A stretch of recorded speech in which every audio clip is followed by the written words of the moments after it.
आज हम डिस्कस करेंगे एचएससी इंग्लिश पेपर के रिगार्डिंग, और इस वीडियो में हम डिस्कस करेंगे किस तरीके से आपको प्रिपरेशन करना है as per the new syllabus, as per the new paper pattern. कौन से क्वेश्चन आपको पहले करने हैं, कौन से क्वेश्चंस आपको बाद में करने हैं। प्रीवियस ईयर के पेपर्स और ये साल का पेपर दोनों में डिफरेंस है, तो प्रीवियस ईयर का पेपर्स यूज़ करके कोई फ़ायदा नहीं है, तो आप कैसे प्रिपरेशन कर सकते हो। और एक मैं क्वेश्चन का सैम्पल पेपर आपको इस वीडियो में बताऊंगा विथ सॉल्यूशन के साथ। आई एम श्योर ये डिटेल वीडियो है, ये वीडियो देखने के बाद कोई भी स्टूडेंट फेल नहीं होगा इंग्लिश में। इस वीडियो को अगर वो 10 से 15% भी फॉलो करता है तो सो मेक श्योर वीडियो पूरा ध्यान से देखना। ओके, सारी चीज़ें हम जो है डिटेल में डिस्कस करेंगे, और भी बहुत सारे इंपॉर्टेंट क्वेश्चंस सैम्पल पेपर आपको मेरे वेबसाइट पे, यूट्यूब चैनल के प्लेलिस्ट में जाओ, वहाँ पे इंग्लिश हिंदी सारी चीज़ें आपको जो है इतने कंटेंट मिल जाएंगे कि आप बहुत अच्छे मार्क्स स्कोर कर सकते हो उस वीडियो को देख के। बहुत सारे videos free of cost, right. So अब हम स्टार्ट करते हैं। ठीक है, सबसे पहले इंग्लिश पेपर में as per the new syllabus और as per the new paper pattern के हिसाब से जो मार्क्स का डिवाइड किया गया है वो हम पहले देखेंगे। देखिए, आपका जो पैसेज है वो 34 मार्क्स का है, ठीक है, विथ ऑप्शन के साथ सेम यहाँ पे दिया है। आपका नॉवेल्स का जो है 4 नॉवेल्स आपको पढ़ने हैं, 16 मार्क्स का है, ठीक है। 4 मार्क्स का एक नॉवेल्स रहेगा। इसके ऊपर ऑलरेडी वीडियो मैंने बनाया, डिटेल वीडियो, ठीक है। राइटिंग स्किल्स 16 मार्क्स का ऑलरेडी मैंने 2 टॉपिक के ऊपर कवर कर दिए इसमें, ड्राफ्ट ऑफ वर्चुअल मैसेज और फिर इंटरव्यू क्वेश्चंस का जो मेरा ओल्ड वीडियो था। नए वीडियोस और भी आने बाकी है, इसमें से मैं अपलोड करूंगा ये वीडियो के बाद। पोइट्री में 14 मार्क्स का है, जिसमें से अप्रिसिएशन का मैंने ऑलरेडी अपलोड कर दिया 8 मार्क्स का।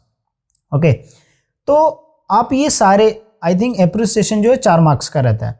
तो यहाँ पे जो है मार्क्स का डिवाइड किया गया है, तो ये मैं क्यों आपको बोल रहा हूँ, क्योंकि अगर आप ये देखोगे तो इसके हिसाब से आप देखो कि आपका स्ट्रेंथ कौन सा है, ठीक है। मतलब राइटिंग स्किल्स में आप 16 में से 16 इजीली स्कोर कर सकते हो, यस स्कोर कर सकते, क्यों वो भी हम डिस्कस करेंगे जब पेपर सॉल्यूशन हम देखेंगे अभी आगे चल के। ओके, नॉवेल्स का यस आप 16 मार्क्स इजीली स्कोर कर सकते हो जिसका इंग्लिश अच्छा है। अगर जिसका, बहुत सारे ऐसे स्टूडेंट होंगे जिनका इंग्लिश नहीं सही रहेगा। मैं भी जब 12th में था तो मेरा भी इंग्लिश कोई हाई फाई नहीं था, एंड आप बिलीव नहीं करोगे उस टाइम पे मुझे अल्फ़ाबेट्स कितने होते हैं वो भी इंग्लिश के नहीं उतने पते थे। I was from Urdu medium, 10th तक मैंने उर्दू मीडियम से पढ़ा है, तो ऐसा कोई बहुत बड़ा ये नहीं है कि आपको नहीं स्कोर कर सकता है या इंग्लिश में नहीं आता है, राइट। टेंसेस के ऊपर ऑलरेडी वीडियोस आ गए हैं, तो वो वीडियो देख के आप इजीली प्रिपेयर कर सकते हो, लाइक किस तरीके से आपको लिखना है। ओके, थोड़ी सी मेहनत करनी पड़ेगी आपको, ठीक है। सो गाइडेंस वीडियो देखोगे तो आपको समझ में आएगा। ओके, तो ये 16 में से अगर अपन 30, लाइक अगर ये 16 मार्क्स का है, अगर अपन इस 32 में से अगर अपन 15, 10 भी स्कोर करते हैं तो भी अपना 20 मार्क्स हो गया, और जहाँ पे 20 मार्क्स हुआ आप पास हो गए।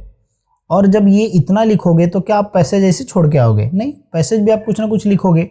राइटिंग स्किल्स, पोइट्री में मैंने बताया अप्रिसिएशन का, वहाँ पे भी आप कुछ ना कुछ लिखोगे। तो अब मुझे बताओ कि अब अगर जो है आप सिर्फ पास होना चाहते हैं तो आप इजीली पास हो जाओगे। मेरे वीडियोस देख के, 10-12 वीडियोस देख के, उसमें मैंने राइटिंग स्किल्स और नॉवेल्स और पोइट्री के बारे में डिस्कस किया है ना। अगर आप अच्छे मार्क्स स्कोर करना चाहते हो तो मैं बोलूँगा, काफ़ी बच्चे ऐसे होंगे जो ज़्यादा कॉन्सेंट्रेट करते हैं कि सर ग्रामर बताओ, ग्रामर बताओ, ग्रामर बताओ। लास्ट ईयर भी यही हुआ था, ये साल भी काफ़ी सारे स्टूडेंट यही बोलते हैं, सर ग्रामर बताओ, ग्रामर बताओ। मुझे आप ये बताओ कि अगर आप ग्रामर नहीं करते हो तो आपका कितना मार्क्स छूटेगा? 10 से 12 मार्क्स मैक्सिमम, 10 to 12 मार्क्स। बाकी जो छोटे छोटे ग्रामर, ईजी ग्रामर रहेंगे उसके वीडियोस तो मैं डाल दूंगा। बाकी जो मैक्सिमम जो डायरेक्ट इनडायरेक्ट है, तो ये जो बड़े बड़े ग्रामर, लाइक जो बहुत टफ होते हैं समझने के लिए, और कोई श्योरिटी नहीं है कि अपना मार्क्स उसमें आएगा कि नहीं आएगा। ग्रामर में सही होना वो भी डिफिकल्ट हो जाता है। अपना दिमाग कहाँ पे ज़्यादा लगा सकते हो? जहाँ पे मार्क्स मिलने के चांसेस ज़्यादा हो, जहाँ पे अपन नॉलेज भी थोड़ा सा यूज़ करके लिख सकता है। तो ये दोनों कुछ, ये writing skills and novel section, ये इंपॉर्टेंट सेक्शन होता है। बाकी पोइट्री एंड पैसेज जो होता है उसमें एक ओपिनियन वाला आंसर होता है, पर्सनल आंसर होता है, पर्सनल रिस्पॉन्सिव आंसर होता है, जो 2-2 मार्क्स का रहता है। तो अगर 2 पैसेज में से 4 मार्क का आंसर लिखा, पोइट्री में लिखा 4, तो आराम से 8 से 10 मार्क्स, 8 मार्क्स या 6 मार्क्स आप इजीली स्कोर करोगे। तो अगर आप ओवरऑल देखोगे तो इंग्लिश पेपर बहुत टफ नहीं है, बहुत ही ईजी है, ठीक है। ये अभी मैं डिस्कस कर रहा हूँ कौन से क्वेश्चंस किस तरीके से आपको प्रिपरेशन करना है ना। लाइक आप पूछते हो कि सर किस तरीके से हमको प्रिपरेशन करना है, तो आपको ये समझना बहुत ज़रूरी है कि पेपर में क्या आएगा और कौन सा कितने मार्क्स का है। तो आपको ध्यान कहाँ पे देना है, अब ये दिख रहा है 34 मार्क्स का, लेकिन आप ये 2 दिन के अंदर कंप्लीट कर लोगे और ये भी 2 दिन के अंदर कंप्लीट करोगे, लेकिन ये 34 ना अगर आप 4-5 दिन में करोगे तो भी गारंटी नहीं है कि आप इसमें से 34 में से 30 स्कोर करोगे। लेकिन मैं बोलता हूं कि अगर इसमें आप एक हफ्ता भी दे दिए तो 16 में से आप easily 14 to 15 marks easily score कर सकते हो। ओके, इसमें भी 16 में से इजीली आप 12 मार्क्स स्कोर कर सकते हो, उसके लिए कोई इंग्लिश का हाईफाई आना जरूरी नहीं है। ओके, यहां पे ऑप्शन के साथ 48 इसलिए लिखा है क्योंकि 3 पूछेगा, 3 में से आपको एक लिखना है हर सेक्शन में, 1 2 3 आगे चल के हम डिस्कस करेंगे। ठीक है, I think this is enough for कौन सा क्वेश्चन आपको पहले करना, कौन सा क्वेश्चन बाद में करना है, कैसे प्रिपरेशन करना है। ठीक है, अब इसको देख के अपन क्या करते हैं, मार्क्स का डिस्ट्रीब्यूशन भी देख लेते हैं। ऑब्जेक्टिव टाइप, ये बेसिकली पेपर चेक करना होता है, आंसर्स उसके हिसाब से क्वेश्चंस जो रहता है वो यूज दिया, मतलब जो क्वेश्चन पेपर बना रहता है ये यूज किया रहता है कि इतना अंडरस्टैंडिंग, इतना एप्लीकेशन स्किल्स, क्रिएटिव्स के बेस पे पेपर बनता है। इसमें ऑब्जेक्टिव टाइप के क्वेश्चंस कितने होंगे, है ना, शॉर्ट टाइप के आंसर कितने होंगे, लॉन्ग टाइप के आंसर कितने होंगे, कितने मार्क्स के, वो यहाँ पे चीज़ बताया। ठीक है, तो ये आपकी यूजेस के लिए ठीक है, but I don't think so आपको इस पर ध्यान देना चाहिए। आपको सबसे ज़्यादा ध्यान इस पर देना चाहिए आपको। उसके बाद आपका जो नेक्स्ट पेज है ये उत्तम सॉल्यूशन का मैंने लिया है, पूरा आंसर भी आपको दिखाऊंगा मैं। ठीक है, वीडियो लंबा बनेगा बट बहुत ही यूजफुल है। ठीक है, ये वीडियो देखने के बाद आप कभी फेल नहीं होंगे, इसकी गारंटी मैंने दिया हूँ। ठीक है, मतलब आपको फॉलो करना है। जब मेरे वर्ड्स को आप फॉलो करोगे, definitely sure you will never fail in this subjects. बाकी सारे भी जो गाइडेंस दिया उसमें भी वो यूजफुल बहुत। अब देखिए, जैसे पैसेज का है तो पैसेज एक फर्स्ट जो रहेगा सेक्शन में, तो देखिए क्वेश्चन नंबर 1 में 2 रहता है, एक ए और बी सेक्शन रहता है। तो बी का जो 4 मार्क्स होता है और इसका जो है 12 मार्क्स का होता है, तो टोटल कितना हो गया, 16 मार्क्स का हो गया। तो देखिए पर्सनल रिस्पॉन्स 2 मार्क्स का आप इजीली यहाँ पे स्कोर कर लोगे। बाकी अगर वैकेबलरी का दे दिया या global understand, factual, true false type के क्वेश्चंस होते हैं इसमें, तो अगर वो भी आपका 2 मार्क्स हो गए तो 4 मार्क्स तो आप इजीली स्कोर कर लोगे क्वेश्चन। और बाकी यहाँ पे देखो लिखा है transformation sentence do as direct, तो अब ये ग्रामर का होता है 3 मार्क्स का। बाकी स्पॉट अ एरर, तो बेसिकली अपने को सेंटेंस में एरर फाइंड आउट करना होता है, 1 मार्क्स का होता है। तो अगर ये ट्रांसफॉर्मेशन ऑफ सेंटेंस अगर आ गया तो काफ़ी इजी है ना, ये भी ग्रामर में आता है। तो चलो अगर आप, ये नॉन टेक्सचुअल रहेगा, मतलब टेक्सचुअल से नहीं है, ग्रामर जो है अलग से पूछेगा बेसिकली। तो इसके लिए मैं बोलता हूँ कि चलो अगर ये 4 मार्क्स, उसमें आप प्रैक्टिस भी करते हो, लेकिन क्या गारंटी है, मतलब करो आप, ऐसे मैं मना नहीं कर रहा हूँ, लेकिन गारंटी मुझे बताओ कि मेहनत कहाँ पे करो जहाँ पे फल मिले, है ना। तो जितना टाइम ग्रामर में करोगे ना उतना टाइम, उससे बेटर है कि आप राइटिंग स्किल्स, नॉवेल्स उसमें करो जहाँ पे आपको मार्क्स आउटपुट ज़्यादा मिलने के चांसेस है। ओके, फिर क्वेश्चन नंबर 2 के देखिए, यहाँ पे 2 का भी, ये तो बहुत ही आसान है। इसमें भी देखो पर्सनल रिस्पॉन्सिव, यहाँ पे भी वही ट्रू फॉल्स का आ जाएगा, तो 4 मार्क्स ऐसे हो गया। बाकी समरी राइटिंग के ऊपर ऑलरेडी वीडियो मैंने बनाया किस तरीके से लिखना, एग्जाम्पल मेरे वेबसाइट पे इमादुद्दीन एजुकेयर। ठीक है, आपको गूगल पे जाना है, टाइप करना है Imaduddin educare. Okay, link description में डाल दूंगा, जो भी इंपॉर्टेंस रहेंगे। माइंड मैपिंग का भी मैंने ऑलरेडी डाल दिया है, तो 3 और 3 6 मार्क्स हो गए, तो 6 मार्क्स के ऑलरेडी वीडियो मैंने डाल के रखे, तो ये 6 मार्क्स आपका यहाँ पे हो गया। और 4 मार्क्स, चलो मैं 2 मार्क्स बोलता तो भी आपका 3 3 6 और 8 में से अगर आप 5 भी ले आए तो भी बहुत बड़ी बात है इंग्लिश में। जो बच्चे नहीं, मतलब अभी स्टार्ट कर रहे होंगे, या अगर आपने कुछ भी प्रिपरेशन नहीं किया तो लास्ट मोमेंट पे अगर आपकी वीडियो देखते हो। बाकी यहाँ पे पोएट्री एप्रिसिएशन में देखो मैंने बताया कि क्वेश्चन नंबर 3 का जो बी होता है वो एप्रिसिएशन 4 मार्क्स के लिए होता है, इसके ऊपर भी ऑलरेडी वीडियो मैंने बना के डाल दी है। ओके, बाकी यहाँ पे देखिए पर्सनल रिस्पॉन्स, ये भी 2 मार्क्स का होता है, तो 6 मार्क्स हो गए इजिली। 10 में से आप 6 मार्क्स इजिली स्कोर कर पा रहे हो, राइट, मतलब यहाँ से 2 और यहाँ से 4, तो बेसिकली 6 मार्क्स का 14 में से आप इजिली स्कोर कर सकते हो। सो बाकी अगर आप थोड़ा बहुत समझोगे, 1-2 पैसेज भी सॉल्व करोगे तो आपको समझ में आ जाएगा, ये भी A1 A2 A3 इस टाइप का। तो आपको समझना बहुत जरूरी है। राइटिंग स्किल सबसे इजी है, सबसे इजी है। क्यों? देखिए क्वेश्चन नंबर 4 का ए में 3 पूछेगा, draft, virtual, statement purpose, group discussion. I will go with this, बहुत इजी है ये। फिर उसके बाद क्वेश्चन नंबर 4 का बी, ईमेल, रिपोर्ट और interview. I will go with the interview. Question number 4 का सी में स्पीच, कंपेयरिंग और फिर expansion of idea. I will go with this, expansion of idea. इसके ऊपर तो वीडियो मैंने बना दिया, ये दोनों के ऊपर, इसका लास्ट ईयर का वीडियो है, लेकिन फिर भी मैं जो है इसके ऊपर वीडियो बना दूंगा दोनों के ऊपर, ये वीडियो होने के। अब देखिए क्वेश्चन नंबर 4 का डी में रिव्यू, ब्लॉग्स और appeal. Appeal this is best, appeal सबसे बेस्ट है। या तो आप रिव्यू करो, तो एक वीडियो बनाऊंगा जहाँ पे अपील और रिव्यू दोनों बना दूंगा, या तो रिव्यू अपील का अलग अलग बना दूंगा। तो 4 वीडियोस ऑलरेडी मैंने जो डाले हैं, उसके बाद भी 4-5 वीडियोस आ जाएंगे एग्जामिनेशन तक का। ओके, क्योंकि मुझे सारे सब्जेक्ट्स देखना है, तो उसके हिसाब से मैं अपलोड कर रहा हूँ सिस्टमेटिकली। ओके, अब यहाँ पे देखिए क्वेश्चन नंबर सेक्शन जो 4 है वो लिटरेचर जो नॉवेल्स का पार्ट है। तो इसमें 16 मार्क्स का है, हर नॉवेल का 4-4 रहेगा, एक हिस्ट्री का जो दिया है। इसमें 2 क्वेश्चन पूछा जाएगा और सारे क्वेश्चन में कॉमन क्या मिलेगा, आपको ये बताना है कि भाई उसका थीम क्या है, उसके कैरेक्टर्स क्या है ना। वो चीज़ अगर आपको याद है तो आप इजीली नॉवेल लिख दोगे। मोरल क्या है, अगर आपको समझ में आ गया तो फिर आप इजीली अगर वही लिख के आओगे। थीम क्या है, मोरल क्या है, कैरेक्टर क्या है, ओके, मैसेज क्या देता है वो नॉवेल, अगर इतना भी आप 5-6 लाइन लिख के आ जाते हो तो मैं बोलता हूँ ऐसा हो ही नहीं सकता कि आपको मार्क्स ना मिले। You will get the marks, because उसके ऊपर ही क्वेश्चन पूछता है। ओके, अब अपन क्या करेंगे, ये क्वेश्चन आपने देखिए, क्वेश्चन नंबर 5 का डी, मतलब बेसिकली 4 रहेंगे, 4 मार्क्स के रहेंगे, 2-2 मार्क के क्वेश्चन रहेंगे। देखो यहाँ पे, ठीक है, ये ऑलरेडी मैंने प्रीवियस वीडियो में डिस्कस किया था जब भी नॉवेल्स का मैं बता रहा था। अब देखिए यहाँ पे मैंने क्वेश्चन नंबर पेपर लिया है, 80 मार्क्स का पेपर है, ठीक है। किस तरीके से आपको सॉल्व करना मैंने आपको बताया, कौन सा क्वेश्चन आप अटेम्प्ट कर सकते हो। अब देखिए पैसेज पूछेगा, तो पैसेज में A1 में जैसे मैंने बताया, या तो ट्रू फॉल्स, या तो match the true false match the pair, या fill in the blanks type के क्वेश्चन पूछेगा। तो यहाँ पे आपका पैसेज है, ये पैसेज में से आपको पैसेज ये रीड करना है, उसके हिसाब से इसका आंसर जो है सीक्वेंस टाइप का रहेगा, वो आपको ऑर्डर करना है। ओके, तो इस तरीके से जो है आपको प्रिपरेशन करना है। A2 में आपको यहाँ पे दिया है कि कंप्लीट जो fill in the blanks type का है कि प्रॉब्लम सॉल्विंग एटीट्यूड कौन सा था पैसेज में, वो देख के अपने को लिखना है। प्रूफ अपने को फाइंड आउट करना है, तो उसके लिए प्रूफ आप इजीली पैसेज देख के पढ़ सकते हैं। ये रिस्पॉन्सिव क्वेश्चन कभी भी मत छोड़ के आना। ओके, तो आप चाहिए तो वीडियो को पॉज करके स्क्रीनशॉट भी ले सकते हो, मैं थोड़ा धीरे धीरे करके बता रहा हूँ। वोकैबुलरी में देखिए 2 मार्क्स का 6 वर्ड का। ओके, अब क्वेश्चन नंबर 1 का A का इसका यहाँ पे सॉल्यूशन है। अब यहाँ पे देखिए मार्क्स कैसे डिवाइड है, हाफ मार्क्स डिवाइड है। 2 मार्क्स होता तो सबका हाफ, 4 क्वेश्चन थे, है ना। A का 2 का जो उसका 1 मार्क्स का रहेगा डायरेक्टली। तो यहाँ पे आंसर भी दिए। एक चीज़ और याद रखना कि ये जो उत्तम सॉल्यूशन का सॉल्यूशन है, उसमें कुछ कुछ क्वेश्चन का आंसर बहुत बड़ा है, तो आप उसको शॉर्ट में भी लिख सकते हो, क्योंकि काफ़ी टाइम मैंने खुद देखा तो इतने बड़े आंसर कैसे बच्चे याद कर पाएंगे, या तो उनको समझ में भी कैसे आएगा। तो आप शॉर्ट में भी लिख सकते हो। इसका इंग्लिश जो यूज़ किया है, आप खुद का भी इंग्लिश में बना के लिख सकते हो, बस सिर्फ मैसेज सेम होना चाहिए, मतलब मीनिंग सेम होना चाहिए जो आप क्वेश्चन का आंसर बना रहे हो। क्योंकि इंग्लिश में आप हजारों एक सेंटेंस को अलग अलग टाइप से बोल सकते हो, है ना, अलग अलग तरीके से। तो सेम वही है कि आप आंसर, मीनिंग तो सेम है, सिर्फ आंसर आप अपने तरीके से लिख सकते हो।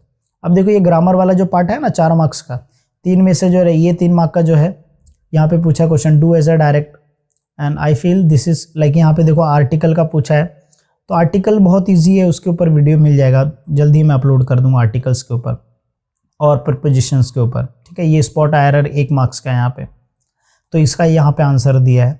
ओके, तो आप आंसर्स देख सकते हो, ठीक है। वीडियो ज़्यादा लंबा ना हो इसके लिए एक पैसेज मैंने बताया, बाकी पैसेज 2 का भी आप देख सकते हो। यहाँ पे सेम उसी टाइप का ट्रू फॉल्स टाइप का दिया है, रॉन्ग राइट का, और हाफ मार्क्स, 4 क्वेश्चन है, हाफ मार्क्स के रहेंगे। लेकिन कभी भी जब पेपर आप सॉल्व कर रहे हो तो पहले आप पैसेज पढ़ लेना, जो आपको लगे ये इंपॉर्टेंट पॉइंट हो सकता है उसको पेंसिल से मार्क कर लेना, ठीक है।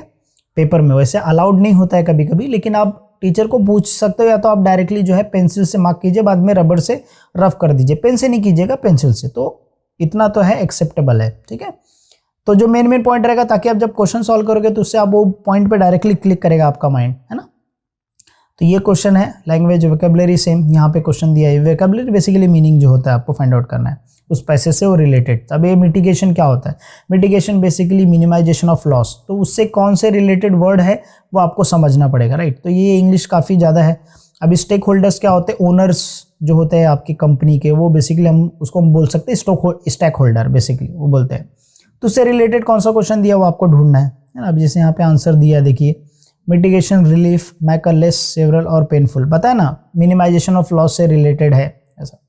अभी stakeholder person with the interest और कंसर्न इन समथिंग के, मतलब जो ओनर है बेसिकली, जो कोई इंटरेस्ट रखता है। अभी ये समरी राइटिंग, इसके ऊपर अब देखिए इतना बड़ा समरी राइटिंग है, तो आप इसको थोड़ा शॉर्ट में भी कर सकते हो, कोई दिक्कत नहीं है। ऑलरेडी मैंने वीडियो बनाया है मेरे चैनल पे, ठीक है।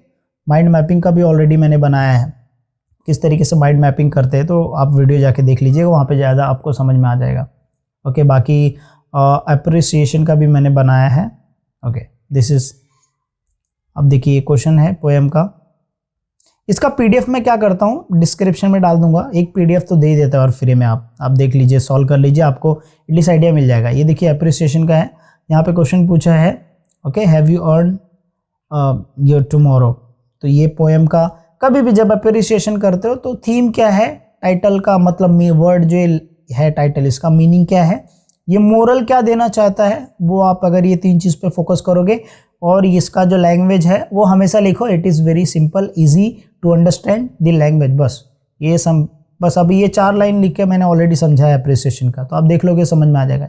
यहाँ पे देखिए इसका आंसर बहुत बड़ा बड़ा लिखा है 2 मार्क्स के लिए, दैट इज नॉट, एक मार्क्स का लिखना, 4 मार्क के 4 क्वेश्चन होंगे, एक मार्क्स के होंगे। सो डू यू थिंक कि you have to write this much? No, you have to write only 3 to 4 line, maximum 3 to 4 line.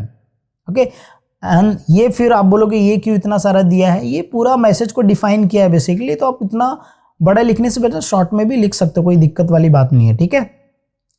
अब ये राइटिंग स्किल्स का जैसे मैंने बताया वर्चुअल मैसेज का ड्राफ्ट ऑलरेडी वीडियो में अपलोड कर दिया हूँ, ठीक है, तो आप यूट्यूब पे जाके देख सकते हो। इसमें 3 जैसे ग्रुप डिस्कशन का भी रहेगा, तो ग्रुप डिस्कशन काफ़ी डिफिकल्ट हो जाएगा आपके लिए, स्पेशली जिनको इंग्लिश नहीं आता है, बाकी जिनको आता है तो आप कर सकते हो, कोई दिक्कत वाली बात नहीं है। फिर क्वेश्चन नंबर 4 का बी में ईमेल राइटिंग, देखिए ईमेल राइटिंग भी काफ़ी थोड़ा इजी होता है एक्चुअली, मैंने बहुत सारे ईमेल किए हैं, मैंने कंपनी में काम भी किया है, तो it is very easy one. I am sure कि मैं कोशिश करूंगा इस टॉपिक पर वीडियो बना दूँ। ईमेल रिपोर्ट राइटिंग भी ईजी होता है, ऐसे राइटिंग ये आपने 10th में भी किया रहेगा। इंटरव्यू क्वेश्चंस भी काफ़ी आसान होता है, इसके ऊपर जल्दी मैं वीडियो बनाने वाला हूँ। फिर स्पीच राइट मतलब सी का जो देखेंगे क्वेश्चन नंबर 4 का सी का, तो बेसिकली आप एक्सपांशन ऑफ आइडिया काफ़ी आसान होता है, यहाँ पे क्वेश्चन दिया रहेगा उसके हिसाब से आपको पैसेज जैसे लिखते हैं हम लोग को पैसेज बोलते हैं, तो basically 2 passage that is enough. अगर 3 पैसेज लिख रहे हो तो 8-8 लाइन का 3 पैसेज, तो दैट इज़ इनफ, एक पेज पे काफ़ी है उतना, ठीक है। बाकी जैसे बुक रिव्यू का है, भाई बुक का नाम दिया रहेगा, उसके बारे में लिखा रहेगा, यहाँ पे पॉइंट दिया रहेगा, book name of the character, उस बुक के अंदर कैरेक्टर जैसे अप्रिसिएशन था, स्टोरी किसके बारे में है, आपको क्यों पसंद आया, क्यों पसंद नहीं आया, स्पेशल फीचर्स उस नॉवेल्स में या उस पर्टिकुलर बुक में क्या यूज़ किया गया था, ऐसे करके जो है पॉइंट का यूज़ करके आपको पैराग्राफ बनाना है, and that is very simple. Okay, so आप इजीली ये भी कर सकते हो। ओके, बुक रिव्यू भी लिख सकते हो। बाकी ब्लॉग राइटिंग का जो है, जैसे यहाँ पे भी पॉइंट दिया है, आपको सिर्फ लिखना है मीनिंग उसका, बेसिकली क्वेश्चन आंसर टाइप में, है ना, तो ये भी आप लिख सकते हो कोई, अगर आपको आंसर पता रहेगा, लेकिन टॉपिक आपको बुक से निकाल ले लो, जो भी आपके बुक में है टॉपिक्स उससे रिलेटेड वो लिख लो। Appeal writing that is very easy one, है ना, ये अपन 10th में भी किए थे। बेसिकली अपने को अपील करना है लोगों से, चाहे जैसा भी यहाँ पे किससे दिया है, क्लीननेस से दिया है रिलेटेड, आप ब्लड डोनेशन से बोल सकते हो, फिर अलग अलग मतलब डिपेंड्स है, अलग अलग टॉपिक से कर सकते हो। अब ये भी लिटरेचर जो आया नॉवेल्स का, पहला जो 4 मार्क्स करेगा 2-2 मार्क्स का डिवाइड है, तो फर्स्ट नॉवेल में पता है आपको fill in the blanks type का दिया है ना, तो वही पूछेगा, उसी टाइप के क्वेश्चन होंगे, आंसर्स दिए यहाँ पे। So basically that is what the overall paper. Okay, अब इसके आंसर इतने बड़े बड़े हैं, आप कैसे लिखेंगे यार, इतना ज़्यादा तो मैं कभी बोलूँगा नहीं कि बच्चों को लिखो भाई, right the answer 50 word, about 50 word, आप टाइप करके देखो, 50 वर्ड बहुत कम होते हैं यार, इसमें बहुत ज़्यादा टाइप किया है मैंने। इसके लिए इसके ऊपर जो वीडियो बनाया था मैंने कुछ शॉर्ट में भी किया है, मेरे चैनल पे जाओगे, मेरे यूट्यूब वेबसाइट पे इमादुद्दीन एजुकेयर पे, वहाँ पे मैंने शॉर्ट में डाला है, तो आप वो शॉर्ट का देख के रिफ़र कर सकते हो। इसमें तो भर भर के आंसर लिखा है, so you don't have to write this much, you have to just keep it small. क्या उसका थीम, कैरेक्टर्स, मैसेज क्या देना चाहता है, वो सारी चीज़ें, उसमें डिस्कशन क्या हुआ, है ना, पॉइंट, वो सब आपको याद रखना है। सो आपको कैसा लगा ये पेपर? देखिए आप, नया पेपर पैटर्न, ओल्ड पेपर तो आपको सॉल्व नहीं करना है, एक पेपर आपको मिल गया, इसी एक पेपर को आप 4 बार सॉल्व करो, 2 बार सॉल्व करो, 3 बार सॉल्व करो, आपको माइंड में पूरा बैठ जाना चाहिए भाई हाँ ये पेपर है, इतना इतना मुझे करना है, सॉल्व करना है। ओके, सो पेपर किस तरीके से सॉल्व करना है मैंने सॉल्यूशन भी बता दिया, ऑलरेडी मैंने जो इंपॉर्टेंट वीडियो था उसके बारे में मैंने बता दिया, मेरे वेबसाइट पे कंटेंट भी आपको अवेलेबल है, तो ये सारी चीज़ें अगर आप फॉलो कर लेते हो तो आई एम डैम श्योर आप कभी नहीं फेल होगे। क्यों, मैं इसका कैलकुलेशन भी आपको बता दूं, क्यों बोल रहा हूँ आप फेल नहीं होगे, क्योंकि देखो अप्रिशिएशन का जो मैंने बताया है, अगर उसको आप फॉलो करोगे, चलो मैं बोलता हूँ 2 मार्क्स आपको यहाँ पे मिला, 4 में से 2 आपने स्कोर किया, माइंड मैपिंग का 3 में से आपने 2 स्कोर किया, समरी राइटिंग में 3 में से 2 स्कोर किया, तो टोटल कितने हो गए, 6 मार्क्स हो गए, ठीक है।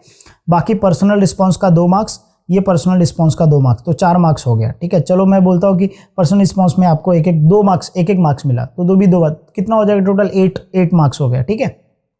अब उसके बाद जो है आपको नॉवेल्स का देख लीजिए सेक्शन, राइटिंग सेक्शन का 16 मार्क्स है, उसमें से आपको 10 मार्क्स मिला क्योंकि ऑलरेडी मैंने एक बना दिया है, बाकी भी आ जाएंगे। ठीक है, श्योर है 10 मार्क्स आपका यहाँ पे स्कोर हो गया, तो टोटल 20 मार्क्स हो गए। 80 में से पास होने के लिए अगर आपका 20 मार्क्स आता है और बाकी ओवरऑल अगर आप पैसे सॉल्व करते हो, ठीक है, राइटिंग स्किल्स में से नॉवेल्स में से निकाल लीजिए यहाँ से आपका 16 में से, चलो मैं बोलता हूँ 10 मार्क्स आएगा इजीली आपका, तो 30 मार्क्स हो गया, तो आप पास हो गए ना भाई। 28 चाहिए रहता ओवरऑल, तो 30 मार्क्स तो ऐसे हो गया आपका। बाकी आप पूरा पेपर सॉल्व किए रहेंगे तो उसका रिलेटेड लिखे रहेंगे तो आपको हाफ मार्क्स वहाँ तो कहीं ना कहीं से तो मिल ही जाएगा, है ना। तो ऐसे करके आपका 40 मार्क्स हो गया, तो 80 में से 40, बाकी इंटरनल जो हुआ रहेगा उसमें से 20 में से 15, तो 55-60% तो आपका इजीली हो गया। And therefore I am saying pass हो सकता है, बहुत आसान है। ठीक है, आपको किस तरीके से प्रिपरेशन करना है, बहुत इस साल का पेपर तो अभी जो है एज पर न्यू सिलेबस के हिसाब से काफ़ी आसान कर दिया है। ठीक है, सो आई एम श्योर आपको सारी चीज़ें समझ में आ गई रहेगी। अगर फिर भी अभी कुछ क्वेश्चन है, वीडियो लास्ट तक देख रहे हो तो भाई #HSC बोर्ड एग्जाम 2021 डालो और फिर अपना क्वेश्चन डालो, definitely sure you will get reply. और इंस्टाग्राम पे फॉलो कर लो, वहाँ पे मैं लाइव आऊँगा, बहुत जल्दी मैं चालू करने वाला हूँ लाइव सेशन, जहाँ पे आपके कुछ क्वेश्चन होंगे वो लाइव सेशन में अपन डिस्कस करेंगे। ठीक है,